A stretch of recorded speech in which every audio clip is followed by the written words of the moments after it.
तो गाइस कैसे हैं आप सब लोग। डीमन ब्लेड के एपिसोड 02 के साथ हाजिर हूं। तो लास्ट एपिसोड के एंड पे हमने देखा था कि पाइली हमें अपने बारे में बताता है कि वो यहाँ पर अंकल के साथ रहता है, सेवंथ अंकल और साथ में अंकल मूजी के साथ, और यहाँ पर वो तलवारें बनाना सीख रहा है। और उसके बाद अब यहाँ पर ब्यूरो में उसकी तब्दीली हुई है, जिसकी वजह से अब वो घर वापस जा रहा है छुट्टी के लिए। लेकिन साथ में उसे सेवंथ अंकल जो है एक तलवार देकर भेजने वाले हैं, जिसे उसे रास्ते में एक सेक्टर में डिलीवर करना है। तो इसी के साथ ही हमारा पाइली जो होता है वहां पर दीवार के ऊपर लगे हुए एक ब्लेड की तरफ देखता है, जो कि उसका सबसे पहला ब्लेड था जो उसने बनाया था। तो वो कहता है सेवंथ अंकल जे क्या आपने अभी तक यहाँ पर इस ब्लेड को अपनी दीवार के साथ लटका कर रखा हुआ है। तो उसके सेवंथ अंकल उसे कहते हैं कि बच्चे तुम यहाँ पर इस तरह से बात कर रहे हो जैसे कि तुम मर चुके हो, तुम अभी तक जिंदा हो। मैंने यहाँ पर इस ब्लेड को इसलिए यहाँ पर लटका कर रखा हुआ है ताकि मैं यहाँ पर तुम्हारी याद रख सकूं, क्योंकि तुम यहाँ पर से जाने वाले हो और दोबारा तो तुम मेरे पास नहीं आओगे, क्योंकि तुम्हारी जो चेंजिंग है तुम्हारी पोजीशन चेंज होगी, अब तुम ब्यूरो में जाने वाले हो। हालांकि तुमने जो ब्लेड बनाया था ये किसी भी एंगल से एक स्वॉर्ड नहीं कहलाने के लायक नहीं है, ना ही यहाँ पर एक ब्लेड कहलाने के लायक है, क्योंकि ये काफी ज्यादा शॉर्ट है। लेकिन फिर भी मैं इसे हमेशा अपने पास संभाल कर रखने वाला हूँ,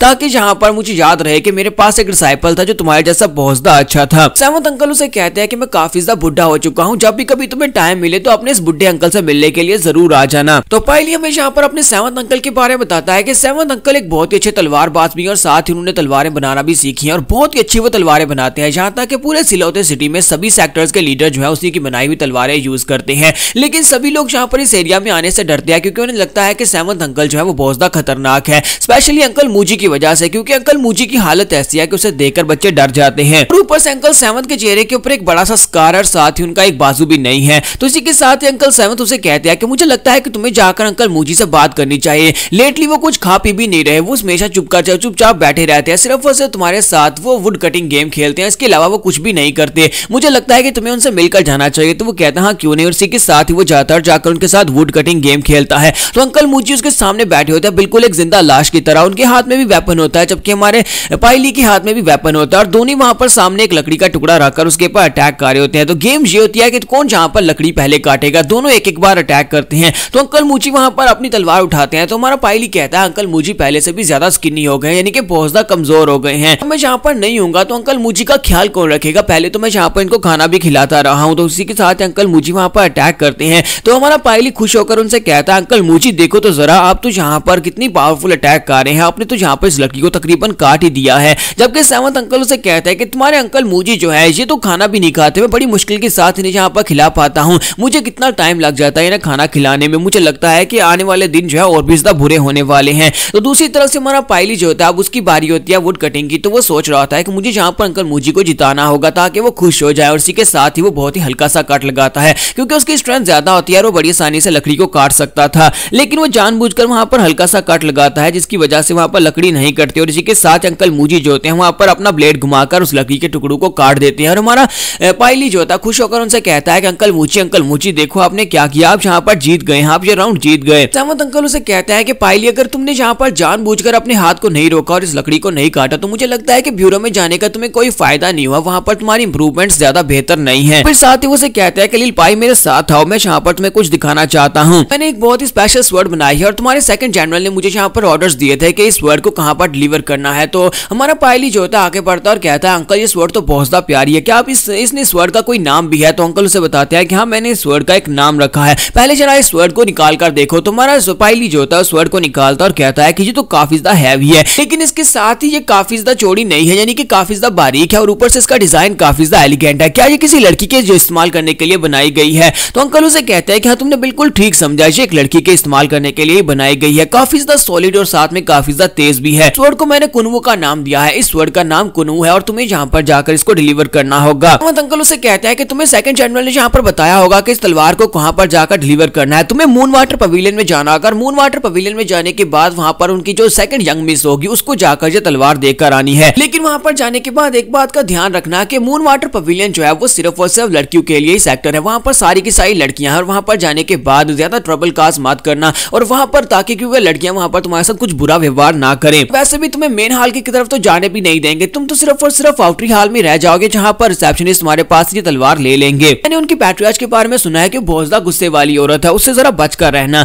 तो हमारा पायली उनसे पूछता है कि अंकल क्या आप उससे मिल चुके हैं? तो वो कहता है कि हाँ मैं उससे मिल चुका हूँ। फिर साथ ही वो उसे कहता है कि अगर वहाँ पर मून वाटर पवेलियन में तुम्हें कोई भी दिक्कत आती है तो वहाँ पर अपने ऊपर ज्यादा जोर मत डालना, चुपचाप वापस आ जाना या फिर अपने घर वापस चले जाना। तो वो कहता है हाँ क्यों नहीं अंकल, मैं बिल्कुल ऐसे ही करूंगा। और इसी के साथ ही वो जल्दी से जाकर अंकल मूजी के साथ लिपट जाता है और उसे कहता है अंकल मूजी मैं यहाँ पर आपसे दोबारा मिलने के लिए जरूर आऊंगा, उम्मीद करता हूँ कि तब तक आप यहाँ पर जिंदा रहेंगे। जबकि सेवंथ अंकल उसे कहते हैं अगर तुम यहाँ पर इस तरह इसके साथ चिपके रहोगे तो मुझे लगता है कि ये बेचारा यहीं पर मर जाएगा। अच्छा ठीक है अब जल्दी जाओ, टाइम नहीं है। तो हमारा पायली जो होता है वहां पर अपने अंकल्स को बाय बोलने के बाद अपनी जर्नी को स्टार्ट करता है। तो हमारे पायली की जर्नी यहाँ पर फाइनली स्टार्ट हो चुकी है। वो पहली बार यहाँ पर से निकला है एक स्वर्ड को डिलीवर करने के लिए और साथ ही अपने घर की तरफ जा रहा है। तो वो कहता है कि ये हमारी ट्रिप बहुत ज्यादा खास होने वाली है। इस बार मैं मून वाटर पवेलियन में ये स्वर्ड देने के बाद सीधा अपने घर जाऊंगा, जाकर अपनी सिस्टर से मिलूंगा। यहीं पर से नेक्स्ट सीन जो होता है ईस्टर्न सी रीजन का दिखाया जाता है जहाँ पर मून वाटर पवेलियन होता है। तो मून वाटर पवेलियन जो होता है एक ऐसी जगह होती है जहाँ पर सिर्फ और सिर्फ लड़कियां रहती हैं। तो वहाँ पर बारिश हो रही होती है और एक लड़की जो होती है वहां पर ऊपर खड़ी होती है बैल्कनी में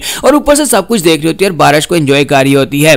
साथ ही वो कहती है कि हमारा मून वाटर पवेलियन एक कितनी खूबसूरत जगह है, जब यहाँ पर बारिश होती है तो ऐसे लगता है कि जैसे हम लोग इस दुनिया का हिस्सा ही नहीं है। आज तो बारिश यहाँ पर इस तरह से हो रही है जैसे कि आसमान ही टूट गया हो। तो वो लड़की अपना हाथ बाहर निकालती है और वहाँ पर बारिश को महसूस करती है और कहती है ह्वांग जिन तुम्हें क्या लगता है कि बारिश के साथ हम लोग यहाँ पर से पेरिश हो सकते हैं? यानी कि मेरा तो दिल करता है कि मैं बारिश के साथ ही यहाँ पर से खत्म हो जाऊं यानी गुम हो जाऊं। तो उसकी दोस्त उसे कहती है कि तुम यहाँ पर अगर मरना चाहती हो तो मर जाओ, मुझे अभी नहीं मरना, मेरा अभी बहुत ज्यादा टाइम बाकी है। लेकिन अगर हमारे सेक्टर की 5th ब्यूटी काईलैंड नहीं 5th नहीं बल्कि 4th ब्यूटी काईलैंड अगर यहाँ पर इतनी जल्दी मरना चाहती है तो वो मर सकती है, मुझे इस बात से कोई मसला नहीं है। कहीं ऐसा तो नहीं है कि सिस्टर काईलैंड जहाँ पर तुम्हारा दिल किसी राइटियर सेक्टर के लड़के ने तोड़ दिया और उसके बाद अब यहाँ पर तुम इस दुनिया से पेरिश होना चाहती हो? तो ये बात सुनने के बाद उसे कहती है कि तुम क्या बकवास किए जा रही हो ह्वांग जिन, तुम्हें अच्छी तरह से पता है कि ऐसी कोई बात नहीं है, मेरे दिल में किसी के लिए कोई प्यार नहीं है। और ऊपर से तुमने यहाँ पर मुझे 5th की बजाय 4th यंग लेडी क्यों कहा? क्या तुम यहाँ पर ये सोच रहे हो कि लेडी ब्रीव यहाँ पर मरने वाली है, वो भी सिर्फ और सिर्फ जख्मी हालत में हमारे सामने पड़ी है? लेकिन इसका मतलब ये नहीं है कि वो मर गई, जो तुमने जहाँ पर हमारी रैंकिंग्स को भी चेंज कर दिया है। यहीं पर उस लड़की ब्रीव को भी दिखाता है कि वहीं पर उसके ह्वांग जिन के पास ही लेटी होती है, उसके वहां पर कंबल में लिटाया होता है और साथ ही उसकी आंखों के ऊपर पट्टी बंधी होती है। तो वो ब्रीव की तरफ देखती है और उसे कहती है कि तुम्हें क्या लगता है कि हमारी ब्यूटीफुल सिस्टर ब्रीव के चेहरे के ऊपर इतना गहरा स्कार किसने छोड़ा होगा?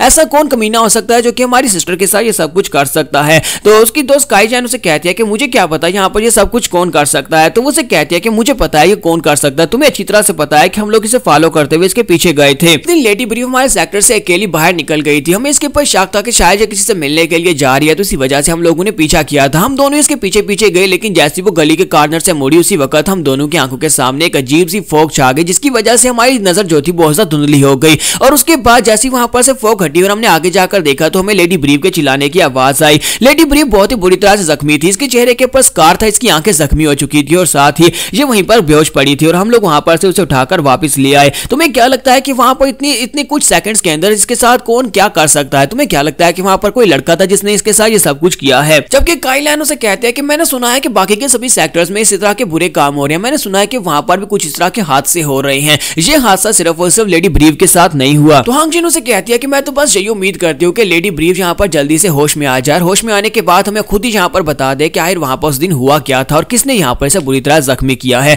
हमारी लेडी अबिस यानी कि हमारी सेक्टर लीडर भी इस वक्त यहाँ पर नहीं है, वो स्पिरिट टेंपल सेक्टर में गई है ताकि उनकी सिचुएशन जान सके कि उनके साथ वहां पर क्या हुआ है। तो ह्वांग जिन अभी यहीं पर बैठी बातें कर रही होती है, इसी के साथ उसे साइड के ऊपर एक विला की छत के ऊपर कुछ महसूस होता है। तो वो जल्दी से पीछे की तरफ घूमती है और वहां पर देखती है, लेकिन वहां पर कोई भी नहीं होता। तो वो कहती है कि ये क्या हो रहा है, क्या मैं यहाँ पर कुछ इल्यूशंस देख रही हूँ? लेकिन मुझे अभी भी यहाँ पर कुछ महसूस हुआ जैसे कि उस घर की छत के ऊपर कुछ है, मैं यहाँ पर किसी भूत को देख रही हूँ। क्या वहां पर कोई भूत था या फिर कोई इंसान था जो छत के ऊपर खड़ा था? तो यहाँ पर हम लोग अपने एपिसोड 2 का एंड करेंगे। नेक्स्ट एपिसोड में देखेंगे जब हमारा पायली यहाँ पर पहुंचेगा तो यहाँ पर कौन सी नई मिसफॉर्चून होने वाली है। तो एपिसोड की एक्सप्लेनेशन अच्छी लगी तो कमेंट करके जरूर बताइएगा, वीडियो को लाइक करना मत भूलिएगा। Thank you.